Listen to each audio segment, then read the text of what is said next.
Hey Andy, how you doing? Hey Jed, how are you? It's been a minute, as the kids say. Yeah, it's been a little while. Just schedule's crazy. I'm glad we found some time here. Yeah, and I've been traveling a whole bunch, so it's a lot. I like. We really should pre-plan wardrobes. I like that today we both decided to go with the hoodies. Yeah. Well, if anything comes across as intentional at Charter Folk or Wonky Folk, well, people are making wrong inferences. Yeah, no, it's funny. It's unseasonably chilly here. We're recording on a Monday. Actually, was out on the water with Kevin Kosar shad fishing this morning. It was quite cold, but so I usually I'm one of my colleagues. She told me that when I wear a hoodie, it makes me look like a Teletubby. So I tend to steer clear of them, but it's a little chilly, so it felt good. It felt good today. Well, I know that last week you were in San Diego because I know that Bellwether had a big presence there. Yeah, where it was not cold. I wasn't able to go because of other travel stuff. I'm going to start making it now something on my calendar I'm going to plan to go to every year. But I wanted to ask you, given that you were there, given that you presented, you had this whole AI thing going. I've now talked about a dozen people about it. I've wanted to write about it at Charter Folk, but I thought, hey, why don't I check in with Andy first? Do you have any observations you would share from what you're picking up down there? Yeah, I don't go all the time. There's that. There's South by Southwest. You can only do so many of these, and I am to some extent of the mind that conferences they're like a socially acceptable alternative to work. Right. Like if you put on your expense report, like I'm flying to California, going to happy hour for 3 days, your boss would be like, yeah, hell no. But if you're like, hey, I'm going to this thing, which is essentially going to happy hour for 3 days, people are like, oh yeah, sure. And so it's a lot. It's intense. There's just a ton of people. And there's like in my experience, there's two kinds of people there. There's people everybody's trying to get time with, and then there's people who are trying to get time with everybody. I'm sure it's exhausting on both sides. But so it's an intense couple of days to be out there. But there's a lot of energy. I mean, what they've built, first of all, is amazing. And Deb Quazzo, Michael Moe, they deserve a lot of credit. It's a force of nature. And now there's all these spin-offs from it and smaller ones. And that's remarkable. And they deserve, if you've built something like that, you deserve in this field a lot of credit for it. For sure. And they're both like super just interesting driven people. So obviously, not surprisingly, like the big theme this year was AI. We did a little happy hour for Bellwether with a couple of folks working on AI to talk about sort of, is it undersold or overhyped? And that was fascinating. And that was the theme across it. I do have to say, I tend to agree. I asked people, I moderated that thing. I asked people for a show of hands on like what % of companies that were there this year would be back next year because they would still be around. And they said about, people like hands didn't even start going up till we got to like 50%. And then a lot of people were saying like 20. I don't know if I'm quite that bearish, but I do think a lot of these, it's more frothy than I had thought. And I'm not sure even because a lot of the like savvy, ed tech investors, the private equity and the venture folks in that space, they're really kind of keeping their powder more dry on this thing. And so I'm not sure where that's exactly all coming from, but like there's just a lot of AI companies, some that were really interesting. I had dinner with the CEO of a company that does instructional coaching using AI, which actually has some really interesting benefits that including teachers, when you're first starting out. I remember, when I was first learning, you don't want people necessarily hovering over your shoulder. And this is a way to get like real-time feedback, coaching, all of that, but in a more sort of almost like private, confidential way. And so some real benefits there. Lots of the wraparound, but then lots of tutoring and instructional kind of stuff too. So I think some really interesting applications, and some that I think are frothy. My own personal take is like other ed tech. It's the stuff that surrounds classrooms, like, I mean, you'll remember this, like the early days, like Rocket Ship, everybody's like, it's like the ed tech school. And like, they were obviously doing that, but there was like a lot of real instruction going on, right? Real like in person, like it was not like the kids just weren't like being taught by computers, right? Same thing is true. Like when School One got going, a lot of these things, they're tech enabled and tech fueled, but they're not. And so I tend to think though, with this round on AI, a lot of the stuff's going to be all this stuff you can wrap around the classroom. So all kinds of analytics, ways to make teachers' jobs so much easier. I think we're going to look back on the days of like teachers doing IEPs the way they do in a lot of paperwork, and people think that's crazy. That's crazy.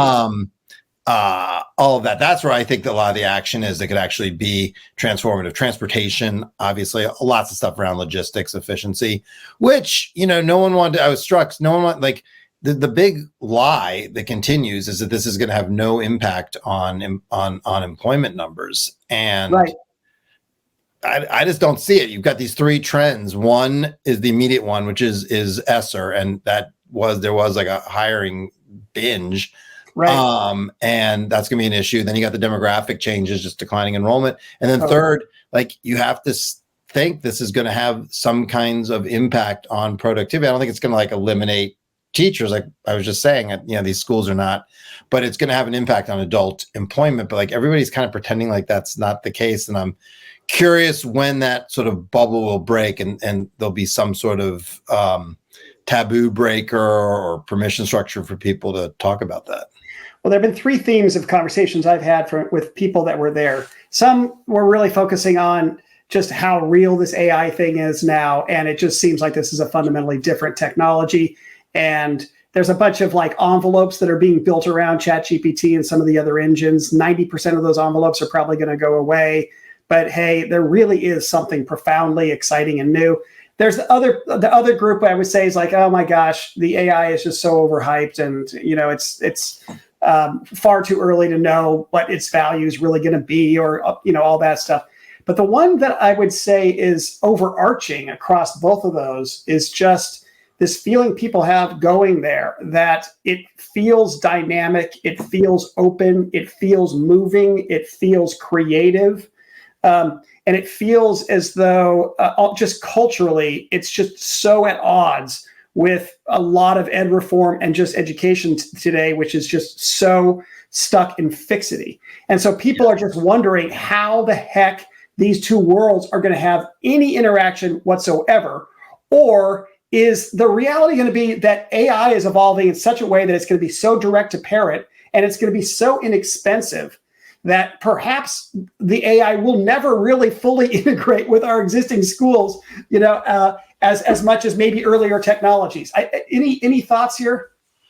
Yeah, I mean, oh my God, that points up a few. Like, yeah, I mean, on the energy thing, yes, what it feels to me like? It feels to me like new schools 15, 20 years ago, where you felt like you didn't have your passport, but you felt like you were going to a different country, right? In terms of the way people were talking about things. And Silicon Valley felt like that in general, but you like new schools was like the education sort of arm of that. And that's how ASU-GSV definitely feels. It's where the optimists there's and everybody's there's lots of people just doing interesting stuff, and sometimes just impromptu, like the Road Trip Nation guys kind of rolled up in their, one of their RVs, and they're giving out popsicles, and it was just, interesting group of people standing around, talking about stuff, and that kind of energy you don't get at like lots of education conferences. And so do you have a feeling, Andy, that the people there are so frustrated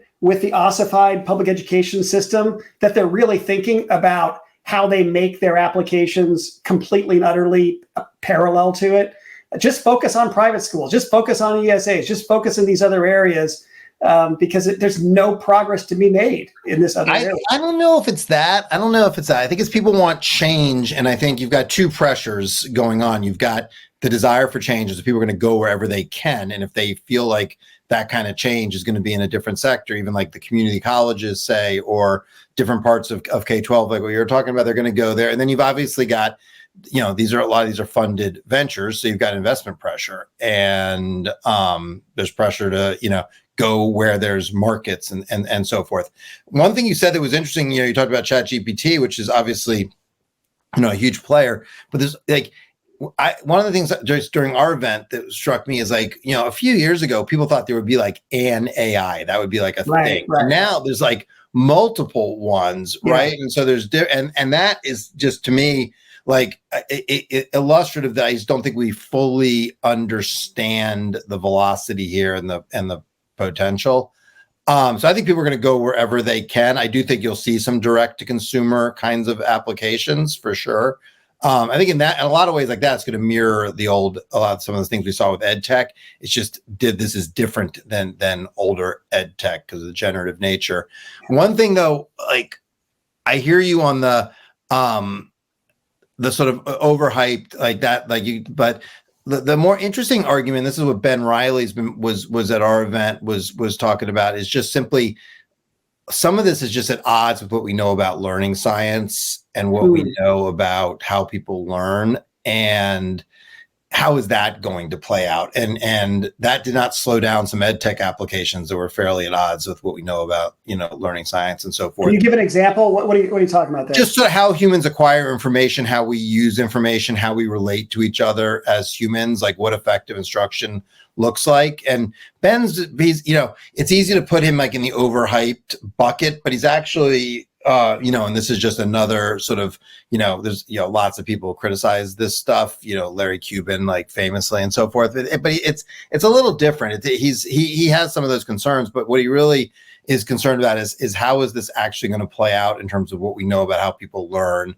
how kids actually operate in what they need in classrooms. And I do think that is an interesting conversation, that it will be unfortunate if it gets stuck in that groove of overhyped or not, which I'm guilty of. That was the title of the thing I moderated, but it's a deeper concern. And I'm going to be looking the corner of the world that you and I pay attention to a lot, also charters, sort of what did charters start doing with this? You're seeing some AI tools around communicating with parents and so forth. What else are you seeing that's like in terms of, using these things to build applications? I would say that's too early to generalize. I think, there are other things that just come up that I find striking. This conference happens nearly concurrent with Haidt publishing his new book about excess technology being a problem for kids. And then you have Vinod Khosla, who did his coffee chat, and he basically is saying, hey, all kids are going to have their own tutors, but not only are they going to have their own tutors, we're going to build in that they're going to have their own psychologists, their own therapists as well. And so it almost feels like Vinod's position is get even more technology into kids' hands, and it will ultimately break through on the psychology side too, where I can imagine what Jonathan Haidt would say about that. Yeah.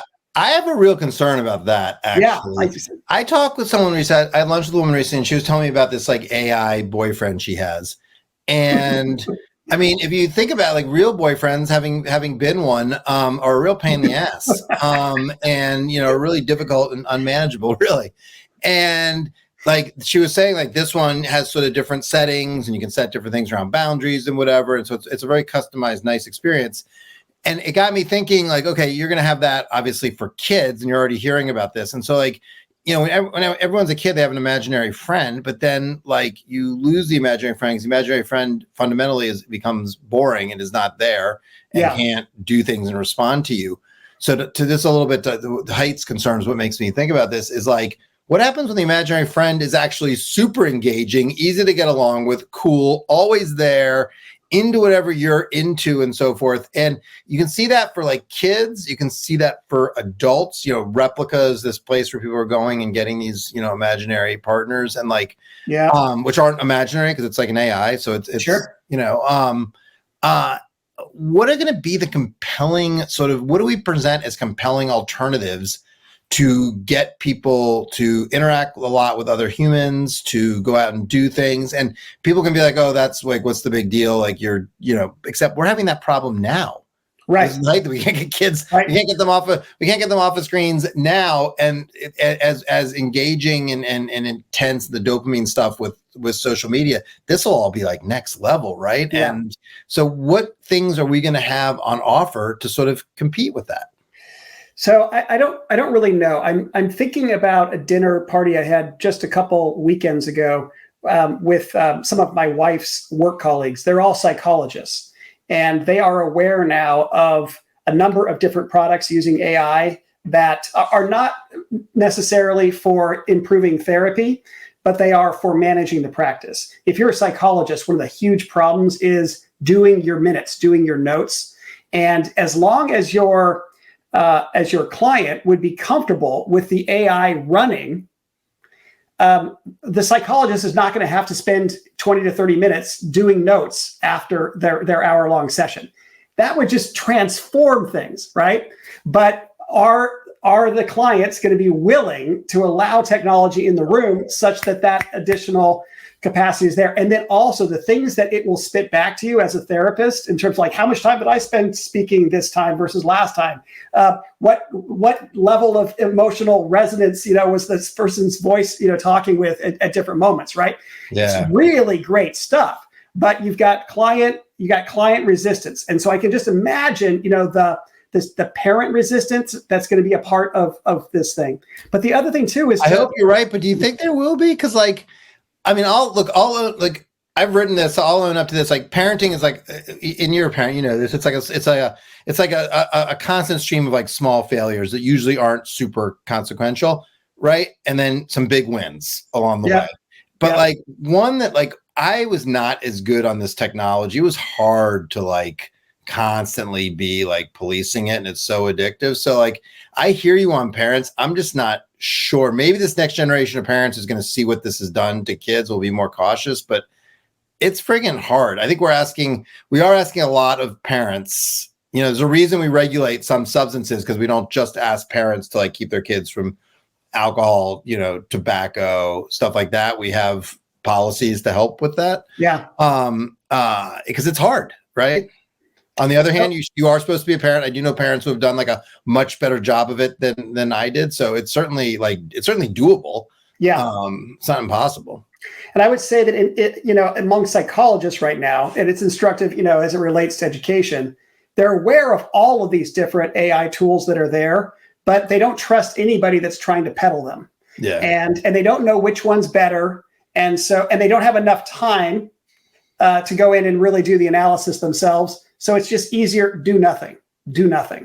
And so I feel as though one particular advantage that the charter school world could have is if they simply make the choice, they are going to put enough resource toward the analysis of the different tools that are available to us to start making some choices, where I can imagine big bureaucracies and then pushing the decision through an entire elaborate stakeholder engagement process is going to slow it down so much. I just hope that, what charter schools do is get themselves into a mode of not overthinking this. Don't overanalyze, do enough to know it's safe and, all that kind of stuff, but then get it operational within a couple of weeks and then pull the plug if it doesn't work. But you're just going to have a team or a person, at least, depending on how big your organization is, that's really on top of these things and is allowing the testing of innovation. It's almost like you're not generating the innovation now. You're really trying to ride the innovation. But which one do you do, and how do you integrate it into what you're already doing within your school? I almost feel like it's a core competency that a lot of schools are going to have to get great at these days.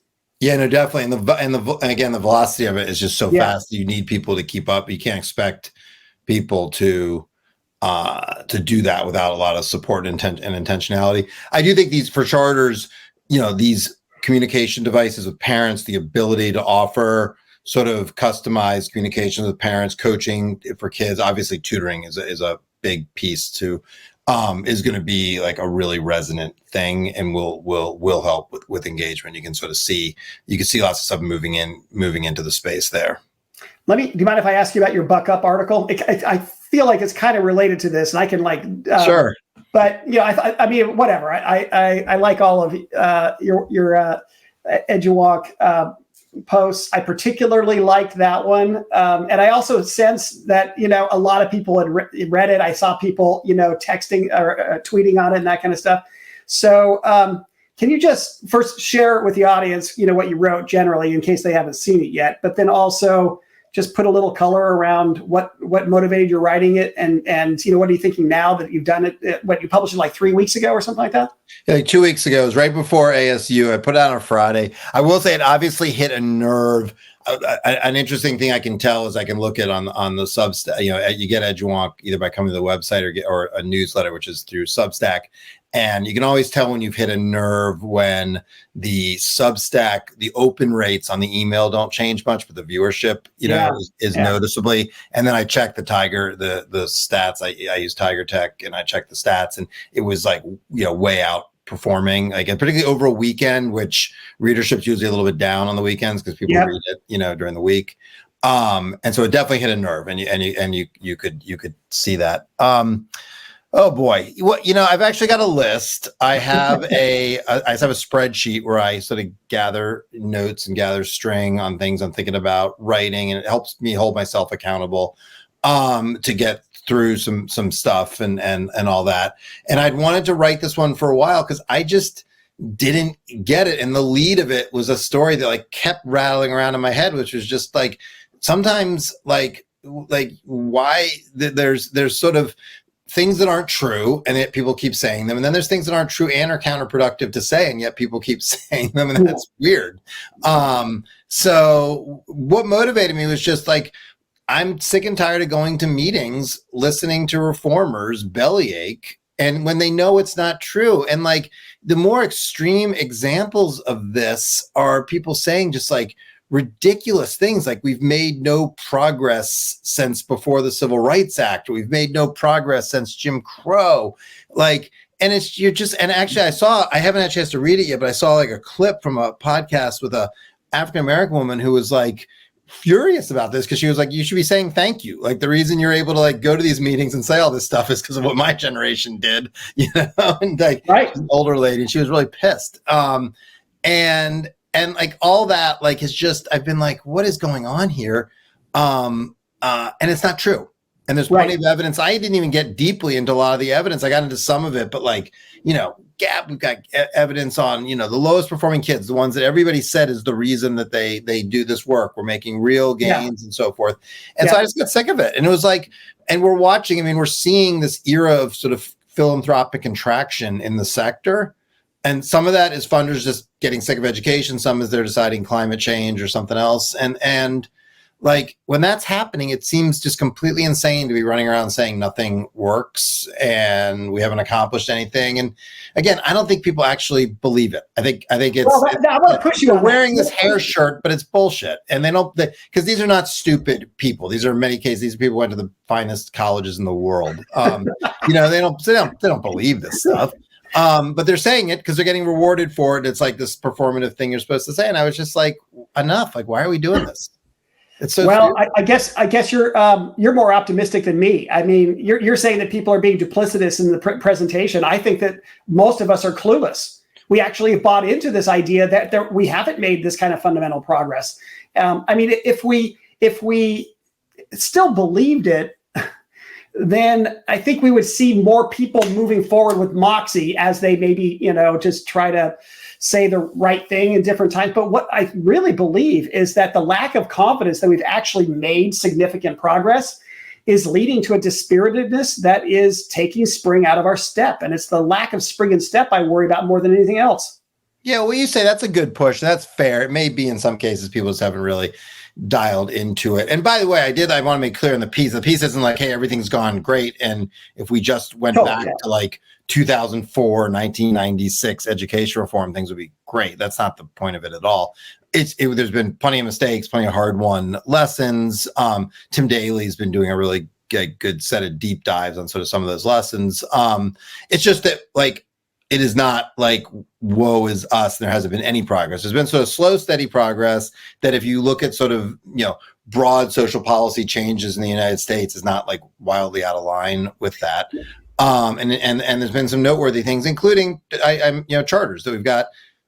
I mentioned that, Jed, I got into this when I first got to know you. Like people were like, I was literally told by like the smart folks in education that I was like naive. One guy said I was naive to even be that interested in KIPP because there'd never be more than 15 KIPP schools. Yeah. Right? Yeah. There's like 275 of them now. There's 7,000 charters. People thought Clinton was just like that was the most ridiculous hyperbole when he said a goal of 3,000. Like you'd go into rooms privately, you'd be like mocked for that. And like we blew past 3,000 off a long time ago. So I mean, like I think it's around, and I do think so some of it may be cluelessness. I don't know. You may be more charitable. I'd have to think more. I just think a lot of people, I think they know what they're saying. The fashion right now is to be like, nothing's worked. It's all been really terrible and bad. And and you get rewarded for that. You actually don't get rewarded that much for saying everything's going well. Because that cuts against the grain, and people don't like that, and they think you're oblivious to the problems or whatever. So people are getting rewarded for that, and they're doing it. I just wanted to hopefully in some small way just reset the narrative to a more balanced place. That there's been wins and losses, but a lot of wins and progress. And that, by the way, social change in this country doesn't happen overnight. And if you were expecting that, you're in the wrong line of work. Yeah. Well, I've been writing about, is charter history a bucket of ashes? And Ramona passing away, but also losing Don, losing Linda, there's just become this moment to look at their accomplishments, which were multi-decade in their undertaking, which is what the charter school movement is too. And there are just very, very few reform efforts that have a multi-decade history. Most of them fall apart. They don't even make it that far. And we do. And we don't even, first of all, we don't even stress that. We don't even stress that, which is bizarre. But then we lose track. Ramona was so great at being able to remind everybody about how appalling public education was in the 80s and the early 90s. And it's when you see that and remember how bad it was, and then to see, what it looks like now, after charter schools have grown to have almost 50% of kids in charters. And are there all sorts of problems that are still there? And is it not good enough and all that? Yes, absolutely. But if you look for everything going back before that, decade after decade after decade, no progress or things getting actually worse. So I've been signaling at Charterfolk, I can't get it done because I just cannot publish something that sucks on something I think is super important. And I feel like the Boston busing thing is super, super important. This is the 50th anniversary of the climactic moments of it, when the court cases were decided, when the Bradley case, Milligan Bradley, was decided in July of 1974. That's basically when the Rehnquist court pulled back from broad integration efforts across multiple school districts and said, no, Detroit, even though you're 97% Black, you're going to do all of your integration efforts only within the district of Detroit, right? There was a monumental decision that they made in 1974. And, the Boston busing instance and conflict and tragedy was informing all of those court cases as they happened. And, if you look at Boston is an abject, tragedy. All the way to 1999, they basically, Garrity, the judge, he imposed the court order in 1974. There were 25 years of busing. 25 years of busing. 1999, he lets it all drop. Right? Nothing had gotten better. Nothing had gotten better in Boston schools. You go look at the press. You look at Boston Herald. You look at Boston Globe. It's just tragedy after tragedy after tragedy. What was made in 1999? Roxbury Prep. John King makes Roxbury Prep. And within 15 years, the charter schools of Boston were kicking butt. They were the highest performing sector of charter schools in the country, right? And in question 2, that was 2016, when they basically said, we're not going to allow charter schools to grow anymore. That fall, there was a larger number of applicants to charter schools in Boston than there had ever been before, right? And I think our world doesn't understand this. We don't know this. Certainly our newcomers don't know it. And so, when those of us that have a sense of hope that remain perpetually bucked up, forget that our world doesn't understand these things, it just speaks to, we got to go back and tell the story again so people retain the sense of optimism that if we keep going, something profound will happen. Yeah, I love that. I mean, that's, when I first got very early in my career, my boss's boss had been an assistant superintendent up in Boston during that in the early 70s. And he told me about, literally redlining. Parents would come up on the boards on these maps and they would write with red magic markers. And I remember thinking, so this is like the 90s, thinking, okay, like we've at least like we've made, you know, like I've always been like fundamentally optimistic. Like, okay, we've made like that, at least now the boundary disputes are like more subtle because people are scared to be like that openly racist, which it doesn't mean we've solved the problem. And this is the thing. As soon as you say like anything about progress, you're like, well, we haven't solved the problem. Right. We haven't solved the problem, but we have made progress towards solving it. We're moving in a positive direction.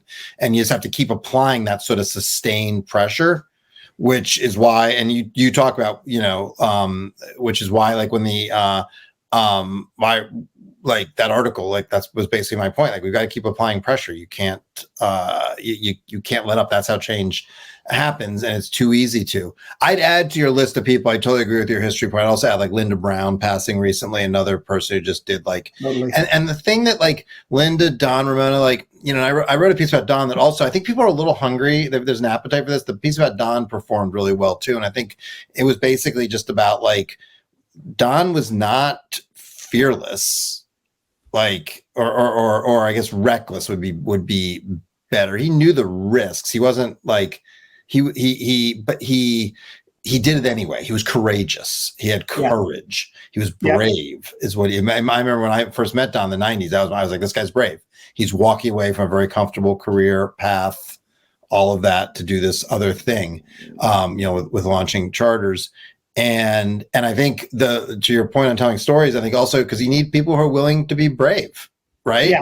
And if everybody thinks you can't be brave, or you'll be punished for it or whatever, then no one's going to do it. It becomes a really unvirtuous cycle. And so we need to tell these stories. Linda Brown was brave. Ramona was brave. Don was brave, you know? Yeah.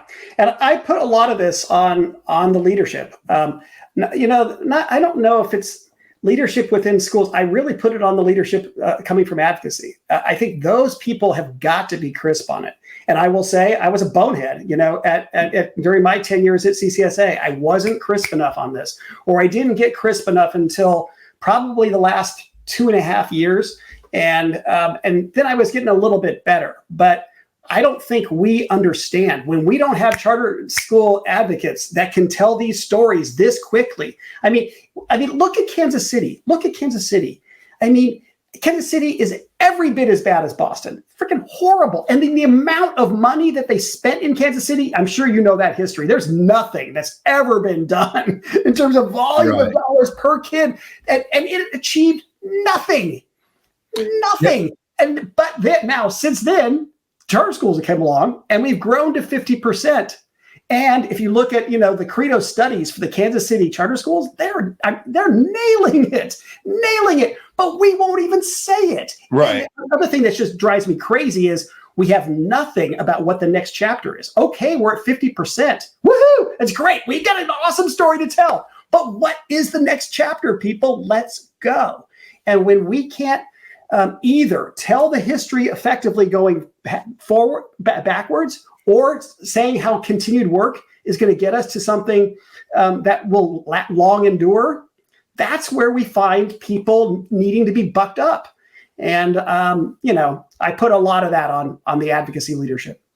Yeah, no, your point on crispness, I feel like I mean, part of it is because we got a lot of wonks. I don't think there are not enough hacks in the section. What I mean by that, like Bruce Reed wrote a great piece this years ago now for the Washington Monthly that was about like hacks need wonks and wonks need hacks, and it's less like stay in your lane than you need both. And then he wrote about the difference between hacks and wonks, right? And Bruce is sort of the consummate wonk. And we haven't done, I think, in this sector a fantastic job of the wonks do a lot of the like, here's how we should talk about this stuff, but we talk about it in certain ways rather than the hacks can teach you how to be crisp and how to sell it and so forth. I think that's a place we haven't necessarily done our, not just charters, but ed reform generally, done our politics super well, and probably one reason the politics haven't been as sustainable as they might otherwise been. One thing before we move off of this, I can't with Boston, like, and this is a little bit personal to me because these are schools that like help my family get a rung on the ladder. It's hard to miss also the response, and this goes back to this idea of like what's politically fashionable and so forth. Like Boston now, these selective, so some of the schools in Boston were just fantastic public schools. So Latin, girls Latin, these schools, girls Latin doesn't really even exist anymore in the same way. Like the response to sort of frustration about lack of whether we're making enough progress and pressure has been to sort of erode the things that made these schools iconic, right? The same fights going on in New York, and elsewhere, obviously out your way, and San Francisco, they have this fight. And I think it's illustrative because it's such a counterproductive way to respond, which is to try to then weaken, tear down, go lowest common denominator, rather than figure out how do we like expand excellence, expand access to excellence. And it's really sort of the antithesis of the people we just talked about and others in terms of their belief in what's possible for all kids, and that you can have much higher expectations for kids than we have now. And these systems are responding by really doing the opposite, which if you're a public school person like you are and I am, like it's just very sort of dispiriting to watch that. Yeah, I'm not going to give you're not. I don't think you're going to budge me on selective admissions, Andy. This is my subtle effort too. I was trying to get you. I was trying to get in your slipstream. But I totally agree with you that we keep things. We got to keep aspiring toward greater academic rigor, and I just do not believe that greater academic rigor and selective admissions are necessarily inseparable. Right. And I mean, if you look, I don't know if you saw fascinating story down in Gainesville. You know, there's a school that's connected, a public school, traditional public, that's operated by the University of Florida, or it's operated on the University of Florida campus. Penny Schwinn, who was the Secretary of Education in Tennessee, and she's an old charter folk. She started schools here in Sacramento, yep. And we helped get her elected to Sacramento County Office of Education. I mean, she's now working for the University of Florida, and her charge is that their school is ranked number 38 in the state. And that's not good enough. University of Florida insists that they be top 10. So what does Penny propose? Let's change to selective admissions. That's the way they're going to get themselves to the top 10. Well, then in the article that talked about this, and the article was basically about all the parents in Gainesville that were upset about this. They did not want this to happen. But it talked about the other 37 schools that are above the University of Florida school. 35 of them are selective admission schools, yep. And 2 are in Coral Gables. I mean, it's just. You see, I look at this less. I'm okay with some degree, and you and I disagree on this. I know some degree of customization, and you can have different kinds of schools and public schools that have requirements around arts and things like that. I think I want to see a broad base of things under that public education banner. I think that's how you make public education durable and sustainable. But you gotta, to your point, you gotta talk about this accurately, and you gotta make clear these schools are not, and an open enrollment school that's hitting the cover off the ball is not the same as a selective admission school that might be getting the same results. And this is, so to me, I see this as like an information communication navigation challenge, not a reason not to have sort of a plethora of options. But you're right, we got to talk about this stuff. Honestly, this was my frustration with years ago, the way that Newsweek was ranking schools. Yeah, they were ranked, a lot of which are actually in Florida, were a lot of the top schools. And you're like, these are not overall great schools, high dropout rates, big achievement gaps, but they do a really good job with a small set of kids, which doesn't mean they should stop doing a good job with that set of kids, but it means let's talk about this honestly. And this is what happens in DC, the charters in DC are constantly compared to the selective admissions public schools in DC. And that's not a fair comparison either. Yeah. But this is one where, because we're not crisp on what we believe constitutes a great public school. I mean, I think the favorite post that I've written at Charter Folk over 4 years was about my dad's definition of a great public school. The 8 words that define a great public school that positively affects the rate at which children learn. Yeah. And there's no reason why we can't have the data systems that would be able to see whether or not schools accelerate the rate at which. And then if we can get a point of view that that's in fact what it is, then we can start just, taking dismantling a system that just says, hey, if you're good at recruiting already high-performing kids, that doesn't necessarily make you a great public school. But because we're not crisp, we end up dragged down into the mire of things again. Okay, so question for you. Are we do charters face an existential crisis? I mean, you and I have talked about like, my concern that when the music stops, they don't necessarily have a place. Do charters face, they got all this pressure. Some of them have felt pressured to adopt practices not dissimilar from traditional public schools. You've got the ESAs and sort of, a lot of political energy heading in that direction. Democrats, and we can talk about some of the political things with parents and so forth, aren't embracing them. So you got Republicans going one way, Democrats kind of going another. The lines are getting blurry. Charters are giving up some of the things that kind of traditionally gave them their edge. Do you think on this, like being crisp, which is sort of a branding kind of thing, do you think there's like an existential crisis where like in 15 years, like charters won't have a distinct, if changes aren't made in how we talk about and do advocacy and so forth, the charters won't like have a distinct brand or place on the landscape? I generally don't worry about it, but it's the thing I worry the most about. I ultimately think we're going to be successful, but it is possible that people could refuse to arm the Ukrainians. And if you don't arm the Ukrainians, they're going to frickin' lose. They're going to frickin' lose. It all comes down to whether Ukraine folk are willing to keep doing it. And I think Ukraine folk are willing to keep doing it as long as they got, the means by which to keep trying to defeat the Russians. And for our stuff, this is where, it relates to your article about bucking up. I feel like the reason that you and I intuitively feel like our world needs to be bucked up is because the challenges are deepest in our bluest environments. And at least for charter schools, but I think a lot of ed reform too. That's where we went. We went to blue contexts because those were the ones that were the most broken. And those were the ones where the highest needs kids were and all of that.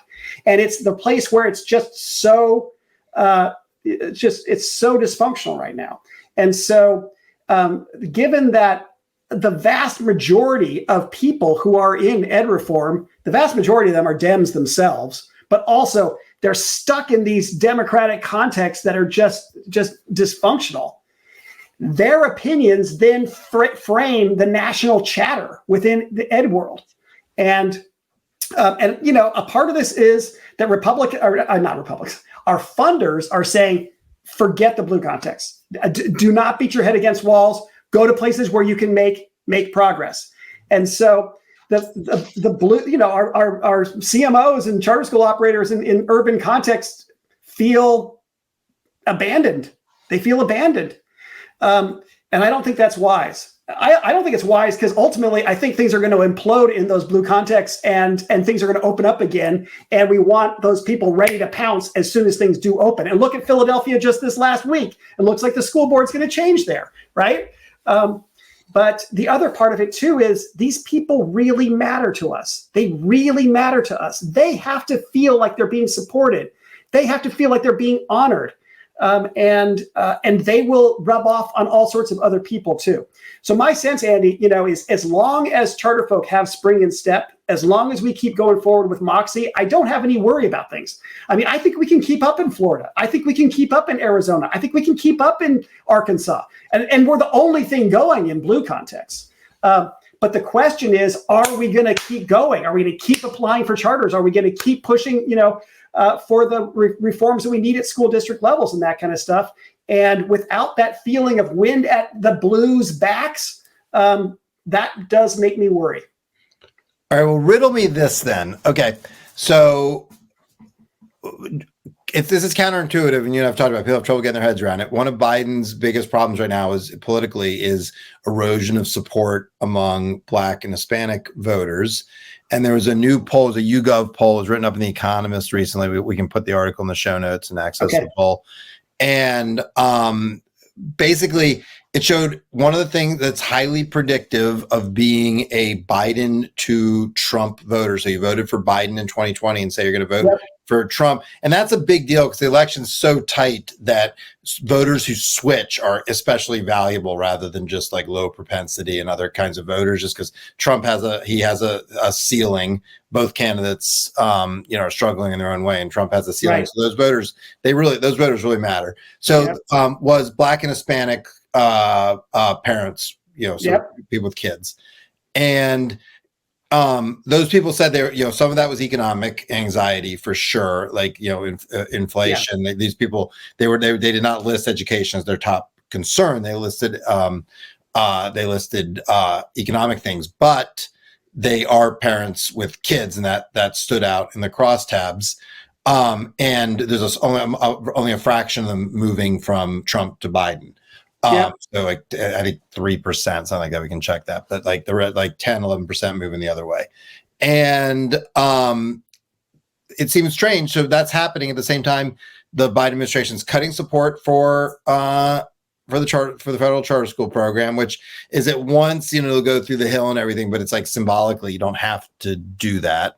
They're really not much of a friend of charters, and the Democrats generally don't have much of a, and it seems like, as you and I think we've talked about a little bit before, like education issues, these, do seem like it's a piece. There's a set of things. These are also disproportionately conservative, right? Going to be conservative African Americans, conservative Hispanics, who Biden is losing, and Trump is making real inroads against those right now in the polling.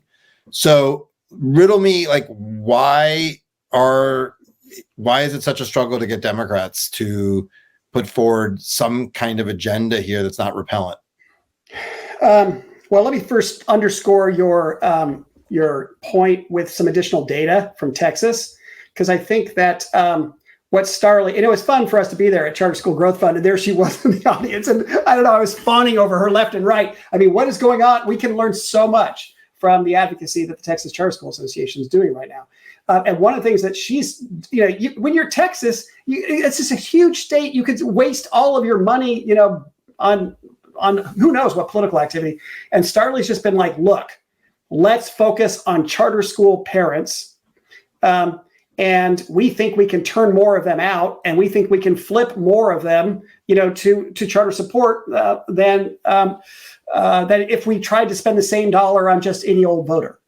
And she's got really stunning numbers. I mean, and numbers large enough to have been the difference maker in several legislative races, and I think even a couple of their state board races. And what they really found was that these Dems who would otherwise have voted Dem, when you tell them that their Dem is opposed to charter schools and the Republican is supporter, they have a significant number. I don't know the exact numbers here, but it's a significant number are willing to vote for the Dem right now.